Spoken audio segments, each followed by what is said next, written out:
Welcome वीवियंस। आज हम बात करने वाले इस वीडियो में जेनेटिक मटेरियल के बारे में।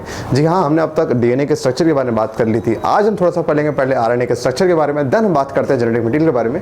सो चलिए दोस्तों ज़्यादा ना करते शुरू करते हैं। हेलो दोस्तों, मैं हूँ विनय और आप देखें मेरा यूट्यूब चैनल विनय बायोलॉजी। तो यार आज हम पढ़ने वाले हैं, पहले पढ़ेंगे आरएनए के बारे में। हम लोगों ने डीएनए के बारे में पढ़ लिया था और आरएनए में भी कुछ सिमिलर ही है, कुछ ज़्यादा डिफरेंस नहीं है। देखिए आरएनए और डीएनए में मैं बताऊं डिफरेंस क्या है। पहली बात समझ जाइए, आरएनए भी तीन चीज़ से मिलके बना है। जिन चीज़ से डीएनए बना है उन्हीं चीज़ से आरएनए बना है। वही नाइट्रोजनस बेस, वही शुगर आता है और वही फॉस्फेट आता है।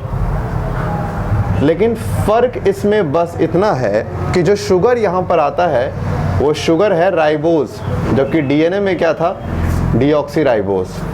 राइबोज और डीऑक्सीराइबोज शुगर के अंदर महज एक चीज़ का फ़र्क होता है। क्या?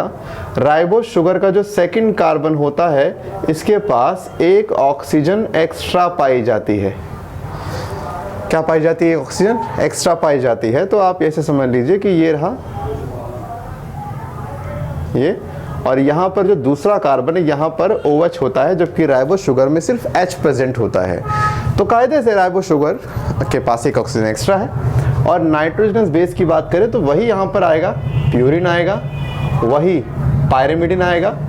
प्यूरिन के अंदर वही बेस आएंगे, adenine and guanine, and pyrimidine में आएंगे यहाँ पे साइटोसिन, और यहाँ थायमिन नहीं आता। यहाँ थायमिन के बदले में एक नई तरह का बेस आता है जिसे हम क्या बोलते हैं, यूरैसिल। और याद रखिएगा जो यूरैसिल है ये लेस स्टेबल होता है थायमिन से, इसीलिए हम कहते हैं क्योंकि आरएनए के पास यूरैसिल है इसीलिए RNA less stable then DNA. क्या हुआ?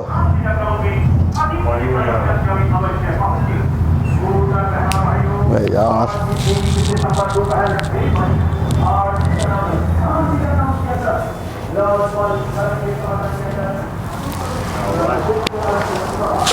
ये भूत नहीं निकल जाना पहले यहाँ से। नहीं आ रहा है ये बार निकले भूतने का। हाँ बनता हूँ। तो यूरैसिल जो है वो आरएनए के पास होता है, डीएनए के पास नहीं होता। तो आप ऐसे समझ लीजिए सब कुछ सेम है, कोई डिफरेंस नहीं है। जैसे आप डीएनए में ए की पेयरिंग टी से कराते हो, जी की पेयरिंग सी से कराते हो, आरएनए में क्योंकि थायमिन नहीं यूरैसिल होता है तो आरएनए में पेयरिंग बस आप टी काट के यू कर दो, बाकी सब सेम है। यानी कि यही सब सेम होता है आरएनए के केस में। लेकिन एक बात ध्यान रखिएगा, आरएनए और डीएनए में दो मेजर डिफरेंसेस हैं। एक तो है इस बेस का, दूसरा है इस किसका, शुगर का।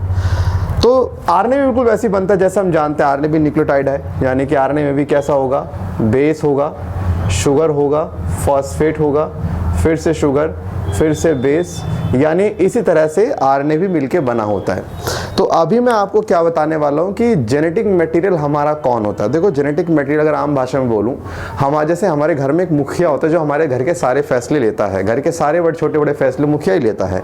ऐसे सेल के अंदर ऐसा कौन सा मुखिया है जो सेल के छोटे से छोटे और बड़े से बड़े डिसीजन को कंट्रोल करता है, वही सेल का जेनेटिक मटेरियल माना जाता है। तो बहुत समय से लड़ाई चल रही थी प्रोटीन, आरएनए और डीएनए में कि इनमें से कौन जेनेटिक मटेरियल है। ज़्यादातर लड़ाई रही है कहीं ना कहीं डीएनए आरएनए में, क्योंकि दोनों की सिमिलरिटी बहुत रहती है। तो अभी हम बात करने वाले जेनेटिक मटेरियल होता क्या है। तो अभी हम ऐसे क्राइटेरिया लिखेंगे जो अगर किसी में है तो जेनेटिक मटेरियल कहलाएगा और अगर नहीं है तो वो नहीं कहलाएगा। तो अभी हम पढ़ने वाले criteria for being an genetic material. तो भाई जेनेटिक मटेरियल होने की क्या क्या कंडीशन रहती है। सबसे पहली रिक्वायरमेंट रहती है, जैसे मान के चलो कि तीन चीज़ आए सामने जेनेटिक मटेरियल बनने के लिए, डीएनए, आरएनए, प्रोटीन। तो हमने कुछ कंडीशन रखी, रिक्वायरमेंट रखी। इन तीन में से जो भी वो रिक्वायरमेंट पूरी कर देगा उसको हम उस जेनेटिक मटेरियल का दर्जा दे देंगे। अब वो कौन कौन से रिक्वायरमेंट है। सबसे पहला रिक्वायरमेंट तो ये होता है कि जिसको भी जेनेटिक मटेरियल बनना है उसके अंदर एक प्रॉपर्टी होनी चाहिए, क्या, मेंडेलियन कैरेक्टर की फॉर्म में एक्सप्रेस करने की। जैसे मेंडल ने कॉन्सेप्ट दिए थे ना डोमिनेंट और रिसेसिव के, कि एक हेटेरोजाइगस कंडीशन में एक अपने आप को एक्सप्रेस करता है एलील, एक नहीं करता। तो डोमिनेंट होमो हेटेरो दोनों में करता है एक्सप्रेस, जबकि रिसेसिव वाला ओनली होमोजाइगस कंडीशन में करता है एक्सप्रेस। तो मेंडल के बताए गए अनुसार जो मतलब जो भी जेनेटिक मटेरियल अगर वो मेंडल के रूल्स को फॉलो कर रहा है तो हम उसको बोलें कि वो हमारा जेनेटिक मटेरियल हो सकता है। दूसरी चीज़, उसके अंदर स्कोप फॉर स्लो वेरिएशन होनी चाहिए। दैट मीन्स क्या कि जिसको भी जेनेटिक मटेरियल बनना है उसमें थोड़ा बहुत वेरिएशन आना चाहिए, सो दैट हम इवॉल्व हो सकें। जैसे आज हैं वैसे ना रहे हमेशा के लिए, हमेशा हमें चेंज थोड़ा बहुत आता रहे। तीसरी रिक्वायरमेंट ये रखी जाती है कि भाई जिसको भी होना है जेनेटिक मटेरियल वो केमिकली और स्ट्रक्चरली दोनों मायने से स्टेबल होना चाहिए। ऐसा ना हो कि वीक हो, क्योंकि अगर वीक हुआ तो दिक्कत हो जाएगी। इसका मतलब जो इन्फॉर्मेशन आपके सेल की उसके पास है वो सारी इन्फॉर्मेशन वो कहीं ना कहीं डिस्टर्ब कर देगा अगर वो स्टेबल नहीं हुआ तो। और चौथी चीज़ यहाँ पर हम बोलते हैं, देखो ये सारे 3 पॉइंट तो ठीक है, ज़रूरी है, लेकिन एक चौथा पॉइंट हम और लिया करते हैं कि यहाँ पे क्या था,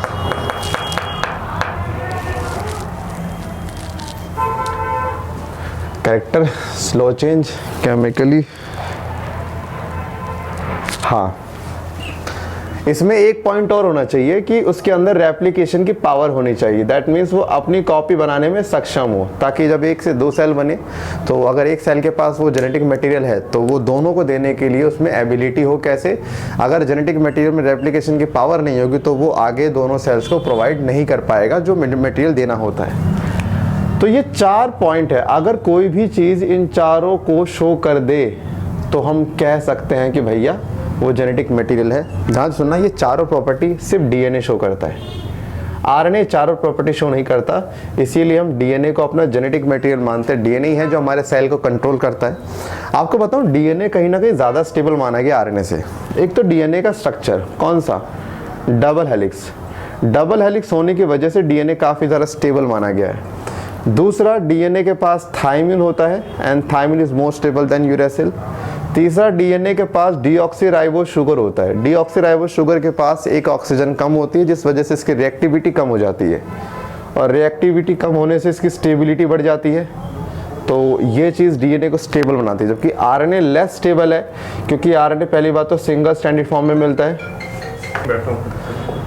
तो यहाँ पे यूरेसिल होता है, uracil is less stable than thymine, that's why RNA is less stable. और क्योंकि आरएनए के पास राइबोज शुगर होता है, राइबोज शुगर होने की वजह से इसके पास एक ऑक्सीजन एक्स्ट्रा होती है। एक्स्ट्रा ऑक्सीजन होने की वजह से इसकी रिएक्टिविटी ज़्यादा होती है, और रिएक्टिविटी ज़्यादा होने से इसकी स्टेबिलिटी कम होती है। तो हम क्या कहते हैं, ये ऐसे कुछ पॉइंट हैं, जैसे डीएनए में डबल हेलिक्स का होना, थायमिन का होना, डीऑक्सीराइबोज शुगर का होना, ये 3 पॉइंट डीएनए को स्टेबल बनाते हैं, जबकि आरएनए में इसके उल्टे 3 पॉइंट उसको वीक बनाते हैं। तो हम कहते हैं कि सेल की सारी, देखो हम आपसे बोलेंगे अब सेल की इंफॉर्मेशन, अगर आपको अपनी कोई पर्सनल सीक्रेट बात बतानी है, किसे बताओगे? जो पूरे मोहल्ले में गा दे उस प्रॉब्लम को, या अपने तक ही रखे? तो ऑब्वियस बात है आप उसको बोलोगे जो आपकी कही गई बात को अपने तक रखे।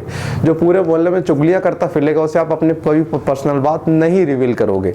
इसी तरह से डीएनए एक बहुत अच्छा स्टेबल मॉलिक्यूल है। तो सेल ने सोचा क्यों ना अपनी सारी इंफॉर्मेशन डीएनए को दे दें, क्योंकि डीएनए हमारी इंफॉर्मेशन को सेफ रखेगा, जबकि आरएनए लेस स्टेबल है। यानी आरएनए की जो फितरत है वो बदलती रहती है।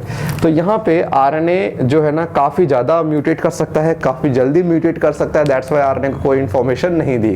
तो इसको बेस्ट जेनेटिक मटेरियल बोला गया, this is best transmission material इसको बोला गया। माने अगर कैरेक्टर्स का, अगर मान के चलिए हमें कैरेक्टर को आगे ट्रांसमिट करना है, आगे भेजना है, तो उसके लिए सबसे बेस्ट आरएनए है। लेकिन आपको कैरेक्टर को स्टोर करना है तो उसके लिए कौन है? डीएनए है। तो ये था जेनेटिक मटेरियल के बारे में। लेकिन अब हम क्या पढ़ने वाले हैं? हम अभी पढ़ेंगे, देखो हम लोगों ने बोल तो दिया कि ठीक है डीएनए इसमें आ रहा है, लेकिन सवाल ये है कि पता कैसे लगा, क्योंकि इस 4 पॉइंट से आंसर नहीं आता। तो अभी हम ऐसे कुछ एक्सपेरिमेंट्स पढ़ेंगे जो इस बात का सबूत देंगे कि डीएनए हमारा जेनेटिक मटेरियल है। तो हम अभी ऐसे कुछ रिसर्च पढ़ने वाले हैं, ऐसे एक्सपेरिमेंट्स पढ़ने वाले हैं जो डीएनए हमारा जेनेटिक मटेरियल उसको प्रूफ करेंगे। तो फिर उसको हम देखेंगे नेक्स्ट लेक्चर में। आज की वीडियो में बस इतना ही, फिर मिलते हैं नेक्स्ट वीडियो में। जब तक के लिए टाटा बाय बाय, शब बखैर।